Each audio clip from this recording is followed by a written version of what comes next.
Welcome to the day 3 of answer writing series. Friends, Kapil Bhardwaj for you is the Telegram channel जहां पे रोजाना आपका question post होता है और नेक्स्ट डे आपको वीडियो डिस्कशन देखने को मिलती है. You should participate if you want to cop up your answer writing, if you want to fetch maximum marks in your mains exam via answer writing. तो question चलिए हम discussion start करते हैं. Bring out the socio economic effect of the introduction of railway in different countries of the world. यहाँ पे आपसे पूछा गया है कि सोशियो इकोनॉमिक इफेक्ट के बारे में बात करनी है जो कि रेलवे के इंट्रोडक्शन से different part of the world के अंदर देखने को मिले थे. देखिए, रेलवे का इंट्रोडक्शन यू नो कि 19th से 20th सेंचुरी के बीच में रेलवे का इंट्रोडक्शन हुआ था और वहां से आपको इफेक्ट बताने हैं. सबसे पहली इंपॉर्टेंट चीज है कि जब भी सोशियो इकोनॉमिक इंपैक्ट या इफेक्ट की बात की जाती है तो बच्चा मोस्ट ऑफ द टाइम ये कहता है कि हम ट्रांसपोर्टेशन इजी हो गया, हम यहाँ से आना जाना शुरू हो गया, लोगों को जॉब मिलना शुरू हो गया, माइग्रेशन आसान हो गया. मतलब ये होता है जब भी ये इफेक्ट देखता है तो वो एक ही साइड सोच पाता है, पॉजिटिव. लेकिन इसकी नेगेटिव साइड भी, इफेक्ट का मतलब दोनों होते हैं, पॉजिटिव और नेगेटिव. तो हमेशा याद रखें इस क्वेश्चन को हमने दोनों पार्ट से टैकल करना है, पॉजिटिव पार्ट से भी टैकल होना है और नेगेटिव पार्ट से भी टैकल होना है. सबसे पहले आप लिखेंगे इंट्रोडक्शन. इंट्रोडक्शन के अंदर आप कुछ बताएंगे कि जैसे मैंने मेंशन किया है 19th और 20th सेंचुरी के अंदर एक ट्रांसफॉर्मेटिव पीरियड देखने को मिला जिसके अंदर ग्लोबल हिस्ट्री काफी चेंज हुई और उसी के टाइम पे रेलवे का एक्सपेंशन जो है वो भी स्टार्ट हो जाता है. अब रेलवे एक डबल स्वॉर्ड एज की तरह काम करता है, कुछ पॉजिटिव इंपैक्ट डालता है और कुछ उसके नेगेटिव इंपैक्ट भी होते हैं. तो एक एक करके हम हेडिंग दे देंगे पॉजिटिव और नेगेटिव दोनों इंपैक्ट्स की और उसी के हिसाब से हम यहाँ पे डिस्कशन करने वाले. So let's talk about the positive one first. ठीक है. So when it comes to the positive effect, सबसे पहली चीज देयर इज नो डाउट, आप सीधे हेडिंग दे दोगे कि मैं पॉजिटिव इफेक्ट्स के बारे में सबसे पहले बात करने वाला हूं. पॉजिटिव इफेक्ट के अंदर आपको सबसे पहले देखने को मिला एक्सेलरेशन ऑफ इंडस्ट्रियलाइजेशन. ऑब्वियस सी बात है, एक इंडस्ट्री की ग्रोथ के लिए हमें क्या चाहिए होता है सर? उसकी बैकवर्ड और फॉरवर्ड लिंकेज. बैकवर्ड और फॉरवर्ड लिंकेज का क्या मतलब होता है? बैकवर्ड एंड फॉरवर्ड लिंकेज का मतलब होता है कि उसके पास में रॉ मटेरियल टाइमली पहुंचे और उसके साथ साथ में उसका जो फिनिश प्रोडक्ट है वो मार्केट तक भी टाइमली पहुंच पाए. अगर ये दोनों चीजें अच्छे ढंग से हो रही हैं तो एक इंडस्ट्री बड़े अच्छे ढंग से सर्वाइव कर पाएगी, थ्राइव कर पाएगी और काफी अच्छे स्केल पे जा पाएगी. तो वो रेलवे ने यहाँ पे इंश्योर किया एंड इसीलिए यूके की इंडस्ट्रियल रेवोल्यूशन की अगर मैं बात करता हूं तो रेलवे नेटवर्क ने इसको काफी हद तक अच्छे लेवल पे बूस्ट किया था.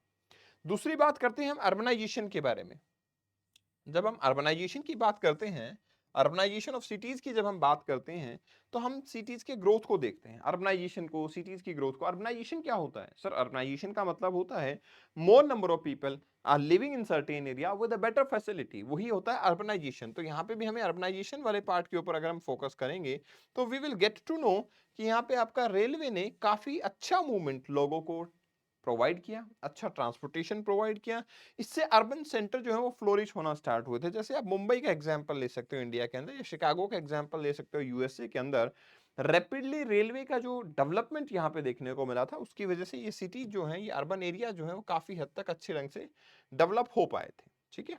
इसके अलावा मैं बात कर सकता हूँ एक्सपेंशन ऑफ मार्केट के बारे में. मार्केट का जो एक्सपेंशन देखने को मिला है उसमें भी रेलवे का काफी बड़ा रोल देखने को मिलता है. मार्केट का जो एक्सपेंशन देखने को मिला है उसमें भी रेलवे का काफी बड़ा रोल देखने को मिलता है. तो रेलवे क्या करती है, आपके आइसोलेटेड जो रीजन्स हैं उनको कनेक्ट करती है आपके अर्बन एरियाज से, आपके प्रोडक्शन एरियाज से. अब जैसे जैसे कनेक्टिविटी बढ़ेगी ऑब्वियसली लोगों की डिमांड बढ़ेगी, लोगों की डिमांड बढ़ेगी तो प्रोडक्ट जो है वो ज्यादा सेल होंगे, एक बड़ी मार्केट हमें यहाँ पे नजर आएगी.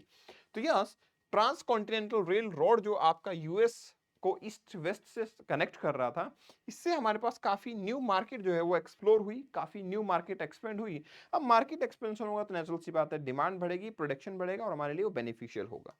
फिर करते हैं बात reduction in the transportation cost. देखिए, ट्रांसपोर्टेशन कॉस्ट जो है वो काफी महंगी होती है, लेकिन रेलवे के थ्रू अगर मैं बात करूं तो वो अफोर्डेबल होती है. रोड ट्रांसपोर्ट काफी महंगा होता है, तो रेलवे से पहले हम रोड ट्रांसपोर्ट के ऊपर काफी फोकस करते थे. लेकिन ये जो कॉस्ट है आपके गुड्स को मूव करने की, लोगों को मूव करने की, वो अफोर्डेबल एक्सेसिबल हुई क्योंकि रेलवे का इंट्रोडक्शन हुआ. जैसे कि जर्मनी की बात करें तो लोअर ट्रांसपोर्टेशन कॉस्ट जो है हमें पूरी जर्मनी को यूनिफाई करते हुए नजर आती है. तो yes, lower transportation is a better aspect from this part. फिर आपके एग्रीकल्चर पे बात आती है कि एग्रीकल्चर का जो प्रोडक्शन है वो भी स्टिमुलेट हुआ. देखिए, एग्रीकल्चर का प्रोडक्शन जो है वो कैसे स्टिमुलेट हो सकता है? दो तरीके हैं। एक तो हमारे पास बेटर सीड्स जो है वो अवेलेबल हो पाए, बेटर फर्टिलाइजर्स जो है वो भी अवेलेबल हो पाए। अब ये कहाँ से आएंगे? ऑब्वियसली जहां से प्रोडक्शन हो रहा है वहां से एक अच्छा ट्रांसपोर्टेशन अगर हो तो ये अवेलेबल होंगे। फिर उसके बाद में जो हमारे पास एग्रीकल्चरल गुड्स हो जाते हैं वो गुड्स टाइमली मार्केट के अंदर पहुंच पाए। कुछ कुछ तो पेरिसेबल आइटम भी होते हैं तो मार्केट तक पहुंचे तो हमारे लिए फायदेमंद होगा। और यही चीजें फार्मर का जो ट्रांसपोर्टेशन वाली प्रॉब्लम थी मार्केट तक रॉ मटेरियल की, वो यहाँ पे पूरी हो जाती हैं।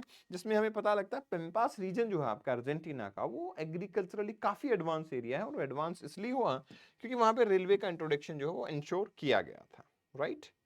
फिर हम बात करते हैं प्रमोशन ऑफ नेशनल इंटीग्रेशन के बारे में। ठीक है, प्रमोशन ऑफ नेशनल इंटीग्रेशन कैसे? देखो रेलवे क्या करता है, एक प्लेस से दूसरे प्लेस पे लोगों को ले जाता है। जब ले जाता है तो लोग एक दूसरे से अपनी प्रॉब्लम्स को शेयर करेंगे, अपने आइडियाज को शेयर करेंगे, और जब ये चीजें शेयर होंगी तो definitely people will feel comfortable even from the distant regions. इसीलिए इवन इंडिया के अंदर भी यूनिटी जो है वो एस्टेब्लिश की गई थी। ऐसा माना जाता है कि रेलवे के इंट्रोडक्शन की वजह से हमारे पास सबसे बड़ा रिवॉल्यूशन जो है अगेंस्ट की हमें आज़ादी चाहिए, हमें ब्रिटेन के अगेंस्ट जाना है, एट्रोसिटीज लोगों को पता लगे कि पूरे इंडिया में ब्रिटिश ऐसे ही कर रहे हैं, ये सब चीज़ें देखने को मिली। ऐसे कैनेडियन पैसिफिक रेलवे जो है उन्होंने कनाडा के एक कोस्ट को दूसरी कोस्ट से मिलाने की कोशिश की, और उससे हमारे पास लोगों के बीच में यूनिफिकेशन काफ़ी अच्छा हुआ। फिर एम्प्लॉयमेंट अपॉर्चुनिटीज की बात करते हैं। एम्प्लॉयमेंट अपॉर्चुनिटीज भी रेलवे के इंट्रोडक्शन से काफी हद तक बढ़ गई हैं। मिलियन ऑफ पीपल को कंस्ट्रक्शन जॉब, ठीक है, ऑपरेशन जॉब या फिर रिलेटेड इंडस्ट्री जॉब यहाँ से देखने को मिलती है। जिसके अंदर हम बात कर सकते हैं जापान की। जापान के अंदर एक अच्छा खासा कंट्रीब्यूशन रेलवे की वजह से हुआ था, रेलवे के इंट्रोडक्शन की वजह से अच्छा खासा कंट्रीब्यूशन जापान की एम्प्लॉयमेंट में देखने को मिला। ठीक है, फिर होता है आपका फैसिलिटेशन ऑफ कल्चरल एक्सचेंज। ठीक है, कल्चरल एक्सचेंज के ऊपर अगर मैं बात करूं तो रेलवे जो है आपका फास्टर और मोर अफोर्डेबल मोड है ट्रांसपोर्ट का। पीपल एक रीजन से दूसरे रीजन पे जाएंगे, आइडियाज और कल्चर को एक्सचेंज करेंगे। इसी वजह से ट्रांस साइबेरियन रेलवे जो है रशिया के अंदर वो यूरोप और एशिया को मिला देती है, और काफी हद तक कल्चरल एक्सचेंज देखने को मिलता है। इतना कल्चरल एक्सचेंज होता है कि हम आजकल उसको यूरेशियन लैंडमास के नाम से ही जानते हैं। फिर टूरिज्म बढ़ता है। भाई डेफिनेट सी बात है, लोकल इकोनॉमी तो टूरिज्म से ही बूस्ट होती हैं। तो रेलवे के इंट्रोडक्शन से टूरिज्म अपने अच्छे ऑप्टिमम लेवल पे डेवलप हो पाया, और जिससे लोकल लोगों को अपनी काफी हद तक अपनी लाइवलीहुड को इंश्योर करने में यहाँ से हेल्प मिल जाती है। राइट। अपार्ट फ्रॉम दिस आप एक और चीज लिख सकते हो, improve to the access of resources. देखिए मान लो इंडिया का ही ले लेते हैं एग्जांपल कि छोटा नागपुर प्लेटू रीजन के अंदर इंडिया के आपको अच्छा खासा कोल प्रोडक्शन मिल जाता है या फिर आयरन ओर प्रोडक्शन मिल जाता है। लेकिन आयरन ओर है या कोल प्रोडक्शन है वो बाकी इंडिया में जब रिक्वायर्ड होगा तो आप छोटा नागपुर प्लेटू से बाकी इंडिया में उसको पहुंचाओगे कैसे? What is the process, what is the way? Definitely आपका ट्रांसपोर्टेशन अगर रेलवे है तो हमारे लिए काफी अफोर्डेबल भी होगा और टाइमली हम ट्रांसपोर्टेशन कर पाएंगे। जब इंडस्ट्रीज को अपने रॉ मटेरियल ट्रांसपोर्ट होके टाइम पे मिलेंगे तो इंडस्ट्री काफी हद तक ग्रो करेंगी। तो हमारे पास रिसोर्सेज का एक जो एक्सेसिबिलिटी है वो सभी के लिए बढ़ जाती है, not only the people living in छोटा नागपुर प्लेटू। फिर ऐसा नहीं है कि रेलवे के सिर्फ पॉजिटिव इंपैक्ट ही थे, पॉजिटिव इफेक्ट ही थे, नेगेटिव इफेक्ट भी हैं। अब नेगेटिव आप लिखना चाहते हो तो पहले आप हेडिंग दोगे कि मैं नेगेटिव इफेक्ट के बारे में बात करूंगा। इसमें सबसे पहला आता है एनवायरमेंटल डिग्रेडेशन। देखिए कंस्ट्रक्शन अगर रेलवे की गई थी तो हमें ये पता लगता है, इवन ब्राजील का केस आप ले सकते हो, वहां पे काफी सारे फॉरेस्ट जो है वो कट किए गए थे, अमेजोन फॉरेस्ट। इससे डिफोरेस्टेशन होता है, सॉइल इरोजन होता है, हैबिटेट जो डिस्ट्रक्शन है वो भी देखने को मिलता है। तो दैट्स अ क्रिटिकल इशू जो कि रेलवे के साथ में एनवायरमेंट के हिसाब से जुड़ा हुआ है। राइट। इसके बाद में displacement of communities. You know कि रेलवे की लाइन को जब हम बिछाते हैं, जब रेलवे नेटवर्क डेवलप किया जाता है तो देयर लोकल कम्युनिटीज जो कि डिस्प्लेस हो जाती हैं, उनका लाइवलीहुड डिस्टर्ब हो जाता है। आप एग्जांपल देख सकते हो कि अमेजोन के अंदर ही जब रेलवे का इंट्रोडक्शन किया गया तो काफी सारे इंडिजिनियस कम्युनिटीज ऐसी थी जिनको कि डिस्प्लेस कर दिया गया था। फिर कॉलोनियल एक्सपेंशन। भाई कॉलोनीज जो बनी थी, ब्रिटेन की कॉलोनीज बनी थी, ये कॉलोनियल एक्सपेंशन जो हुआ था उसमें रेलवे का काफी बड़ा रोल था। ब्रिटिश अपना रॉ मटेरियल लाते थे, फिनिश प्रोडक्ट को कहीं दूर लेके जा रहे हैं, ये सारा जो प्रोसेस देखने को मिल रहा है that was happening because of the colonial exploitation. और कॉलोनियल एक्सप्लॉयटेशन यहाँ पे डेफिनेटली देखने को यहाँ हमें मिल जाता है। राइट। तो वो एक्सप्लॉयटेशन रेलवे की वजह से बढ़ गया था। फिर सोशल डिसरप्शन की अगर मैं बात करूंगा तो कैसे? देखो जो आपका एक इंट्रोडक्शन ऑफ रेलवे था उसने आपने ट्रेडिशनल सोशल स्ट्रक्चर जो है या वे ऑफ लाइफ जो है उसको डेफिनेटली एक अनरेस्ट पे लेके आ गया। जैसे कि 1857 का जो रिबेलियन हुआ था, रिसेंटमेंट जो हुआ था ब्रिटिश के अगेंस्ट, वो एक क्यों था? क्योंकि लोग रेलवे का इंट्रोडक्शन हुआ, लोग एक दूसरे के पास में आने लग गए, प्रॉब्लम शेयर करने लग गए और then they get to know कि हमें रिबेलियन की तरफ जाना चाहिए।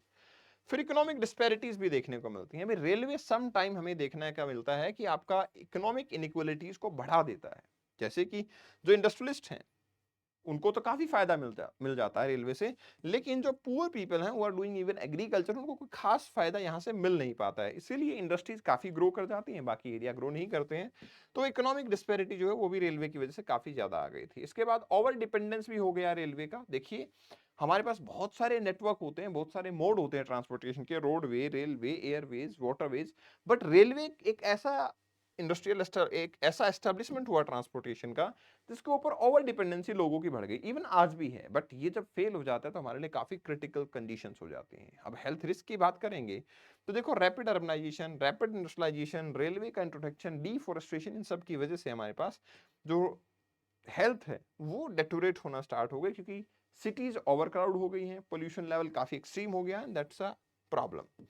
फिर लोग जो आपकी लेबर है, लोकल लेबर, उसका भी एक्सप्लोइटेशन काफी एक्सट्रीम लेवल पे देखने को मिला था। रेलवे कंस्ट्रक्शन जो है आपका ऑफन चीप लेबर एक्वायर करने के बारे में बात होती है। चीप लेबर का मतलब लेबर का एक्सप्लोइटेशन यहाँ पे देखने को मिल जाता है। तो ट्रांस रोड रेल रोड जो यूएस के अंदर एस्टेब्लिश किया गया था, वहां पे बॉन्डेड लेबर का काफी एक्सप्लोइटेशन हुआ था। फिर मिलिटराइजेशन या कॉन्फ्लिक्ट जोन की बात करते हैं। रेलवे का सम टाइम मिलिटराइजेशन जोन के अंदर भी यूज किया जाता है कि जल्दी से जल्दी मिलिट्री को मोबिलाइज किया जाए। इससे वॉर की पॉसिबिलिटी जो है, कॉन्फ्लिक्ट की पॉसिबिलिटी जो है वो बढ़ जाती है।